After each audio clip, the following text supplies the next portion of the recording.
गौरी गणपती यायलेत आणि आमच्या घरामध्ये खूप जास्त पसारा झाला आहे, त्यामुळे आज आम्ही सगळं साफ करायला घेतलं.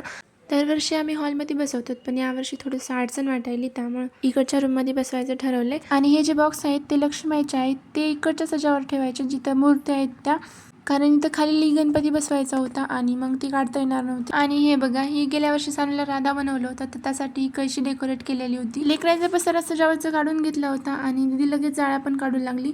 ते बॉक्स तिला काढता येणार नव्हते, मग थोड्या वेळाने त्यांना बोलून त्यांच्याकडून काढून घेतले. आणि जेवढा पसारा दिसायला नाही खालचा सगळं लिकरायचं आहे.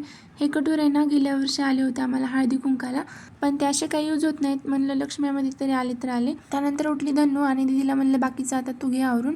इथं मस्त धनूची मस्ती चालली तिच्या पप्पाच्या पाठीवर बसून. आणि धनूला ना चपाती हातात घेऊन इतकी खुशी व्हायली, माहिती नाही खायला चालू केल्यावर तर किती होईल. तिला 9वा महिना चालू आहे आता, पण दात आले नाहीत अजून. आता श्रावण महिना चालू आहे आणि आमच्या इथल्या ब्रह्मकमळचे फुलं खुलले होते, किती छान वाटू लागले. रात्री 12 वाजता पूजा पण केली आणि ते तोडून देवाला वाहिले, कारण सकाळपर्यंत सुकून गेले असते. चला तर मग आजच्यासाठी एवढंच. व्हिडिओ आवडला असेल तर लाईक करा आणि चॅनलला सबस्क्राईब करायला विसरू नका. बाय.